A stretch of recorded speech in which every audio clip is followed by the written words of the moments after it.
श्याम बजाए बांसुरी, श्याम बजाए बांसुरी मन मंदिर में। नवीन एक पतला दुबला लड़का है। खूबसूरत नमिता और नवीन एक ही पाठशाला में पढ़ते थे। तब से नवीन नमिता को बहुत पसंद करता था। नवीन ने तय किया कि वो अपने प्यार की बात नमिता को बता ही देगा।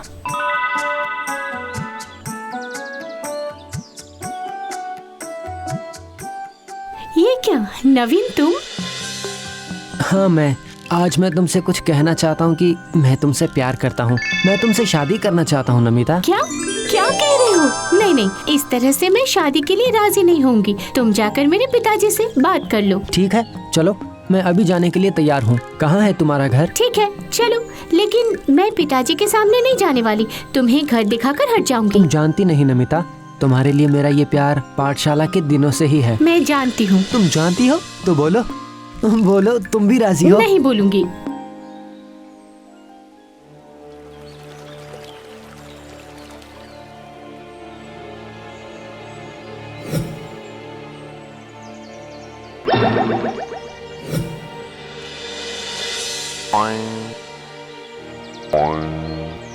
वो रहा, जाओ। वो तो राजमहल का हिस्सा है। हाँ, वहाँ वो दिख रहे हैं ना, बाहर जो कसरत कर रहे हैं, वही मेरे पिताजी हैं।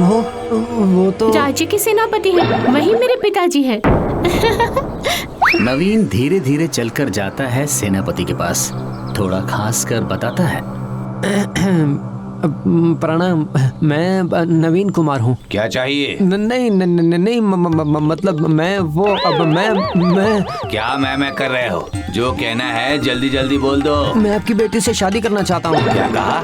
शादी करना चाहता है मेरी बेटी से? एक दुबला पतला ताड़ पत्ते की लकड़ी जैसा सिपाही आया है सेनापति की बेटी से शादी कर दे। एक फूंक मारूंगा तो उड़कर कहाँ जाएगा जानता है? बहुत हिम्मत है तुझमें। देखिए सेनापति जी, इंसान प्यार के लिए कुछ भी कर सकता है। ठीक है, मैं वादा करता हूँ मैं आपकी बेटी को बहुत खुश रखूंगा। ठीक है, अगर तू मेरे परीक्षा में उत्तीर्ण होता है तो फिर वादा रहा, मेरी बेटी से तेरी ही शादी करवाऊंगा मैं। नमिता के लिए कोई भी परीक्षा देने के लिए राजी हूँ। अब सेनापति अपने सबसे कमजोर दुबले पतले सैनिक को पास बुलाता है। पास बुलाकर कहता है, ये है मेरा सबसे कमजोर सैनिक।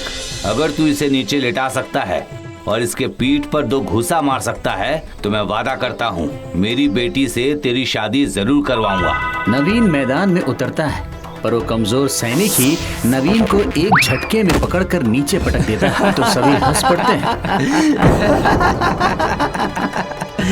ये देखकर नमिता को काफी दुख होता है। मेरा इस तरह से अपमान किया गया है ना, मैं अभी आपको दिखा दूंगा कि सिर्फ शरीर की ताकत ही नहीं, दिमाग की भी जरूरत होती है। सुन, जिंदा रहने के लिए आजकल दिमाग नहीं, शरीर की ताकत की जरूरत होती है। मैं साबित कर दूंगा कि दिमाग ही सब कुछ है। वो कैसे? मैं अगर आपके 100 सैनिक के पीठ पर चाबुक नहीं मार पाया तो मेरा नाम भी नवीन कुमार नहीं। मेरे 100 सैनिकों के पीठ पर चाबुक मारेगा तू? हाँ। ठीक है, 100 ही क्यों, अगर तू आज एक को मार पाया तब भी मैं अपनी बेटी से तेरी शादी करवा दूंगा। मैंने कह दिया कि मैं 100 सैनिकों के पेट पर ही चाबुक मारूंगा। ठीक है, जा, जो कर सकता है कर ले, अब निकल यहाँ से। नवीन, कहाँ हो तुम? मैं नमिता, एक बार बाहर आओ ना। तुम कौन हो बेटा? मैं नमिता हूँ, आप कौन है? अच्छा, नवीन कहाँ है? मैं नवीन की मौसी हूँ, लेकिन नवीन तो कल रात को ही बोरिया बिस्तर बांधकर पता नहीं कहीं चला गया और कहा कि मौसी चिंता मत करना, मैं जरूर लौट कर आऊंगा मौसी। नवीन।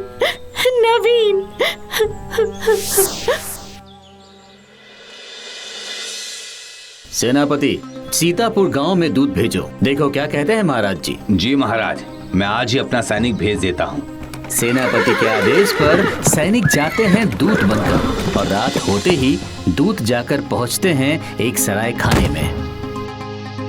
रात हो चुकी है, अब कहीं पर पनाह लेनी पड़ेगी, वरना इस जंगल में शेर ही हमारी जान ले लेगा। देखो, वहाँ पर एक सराय खाना है।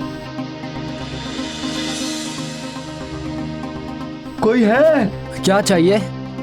आज रात के लिए हमें पनाह देनी पड़ेगी। नहीं, आपको मैं ऐसे नहीं रहने दे सकता। रहने नहीं देंगे मतलब? मैं राजा का सैनिक हूँ।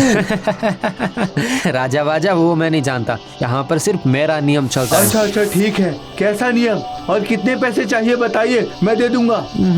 पैसे नहीं, मेरी एक शर्त है। कैसी शर्त? शर्त के बारे में अभी नहीं बता सकता, वो जाने बिना ही आपको शर्त पर हस्ताक्षर करना होगा, लेकिन मैं वादा करता हूँ कि इसमें आपका कोई नुकसान नहीं ले होगा। आइए कागज, मैं लिख कर देता हूँ। आज मुझे यहाँ पनाह लेनी ही होगी। बस कागज पर हस्ताक्षर कर देता है दूत। उसके बाद रात को अच्छा खाना खाकर निश्चिंत होकर सो जाते हैं। सुबह होते ही नवीन आकर हाजिर हो जाता है। क्यों जी, शर्त के बारे में याद तो है ना? हाँ, हम राज कर्मचारी हैं, कुछ भी भूलते नहीं। ठीक है, तो फिर आइए मेरे साथ। नवीन दूध को लेकर एक दूसरे कमरे में चला जाता है। कुछ पल के बाद ही वो दूध निकलकर चले जाते हैं। मौसी जी, नवीन अब तक नहीं लौटा? नहीं लौटा बेटा, अब तक नहीं आया वो। 4 महीने हो गए हैं लेकिन अब तक नहीं आया वो। पता है कहाँ चला गया मेरा बेटा, पता नहीं। इधर 4 महीने से उस सराय खाने में सैनिक आते हैं, शर्त पर हस्ताक्षर करते हैं, वहाँ रहते हैं, खाना खाते हैं और शर्त पूरा करके चले जाते हैं। एक दिन स्वयं सेनापति एक सैनिक के साथ आकर उपस्थित होते हैं उस सराय खाने में। यहाँ कोई है? बाहर आओ। कहिए। रात को रुकना चाहता हूँ। हाँ, आप रुक सकते हैं, लेकिन मैं सेनापति हूँ, जितने पैसे चाहिए मैं दूंगा। नहीं हुजूर, पैसे नहीं, शर्त माननी पड़ेगी। अरे ठीक है, जो भी शर्त है मान लूंगा।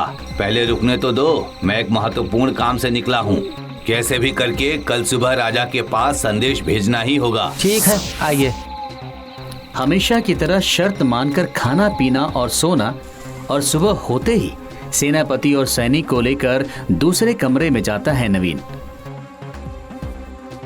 उसके बाद स्वयं सेनापति, जो करना है जल्दी जल्दी करो, बताओ क्या शर्त है।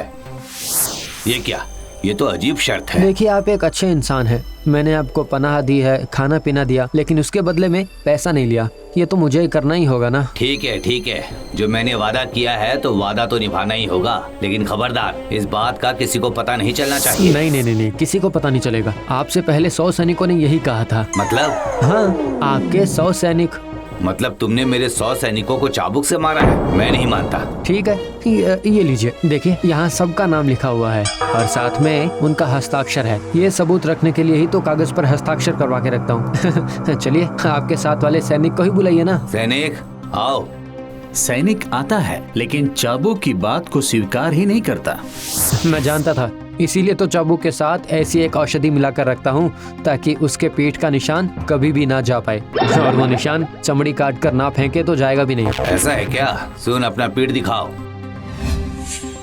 ये तो सच है, 3 निशान। किसी को 3, किसी को 1 और किसी को 5। पर ऐसा क्यों? जो जितना हंसा था उसके पीठ पर उतने ही चाबुक का प्रहार हुआ है। हंसा था मतलब? मैं आपकी बेटी से शादी करने के लिए आया था सेनापति जी।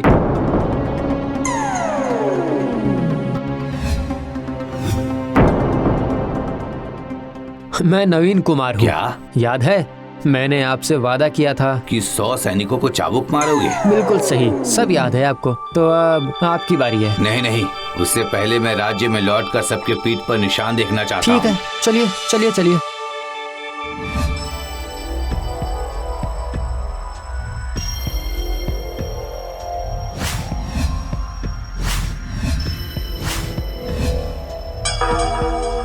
क्यों सेनापति जी, देख लिया ना? अब तो आपकी बारी है और आपको तो मैं सबके सामने ही मारूंगा। नहीं मतलब अच्छा ठीक है। क्या तुम मेरे पिताजी को सबके सामने मारोगे? मैं कभी भी तुमसे शादी नहीं करूंगी। नहीं, तुम चिंता मत करो नमिता, ऐसा अन्याय मैं कभी नहीं करूंगा। बस थोड़ा सा डरा रहा था उन्हें। तो फिर सेनापति जी, अब आप शादी करवाने के लिए राजी हो जाइए। आपने वादा किया था और मैंने भी साबित करके दिखा दिया कि शरीर की ताकत से ज्यादा दिमाग की ताकत बहुत बड़ी होती है। सही, ठीक है, मैं मान लेता हूँ कि इस राज्य के आने वाले सभी संकट काल में मेरे दामाद का ये दिमाग हमेशा मेरी मदद करेगा। मैं तैयार हूँ ससुर जी।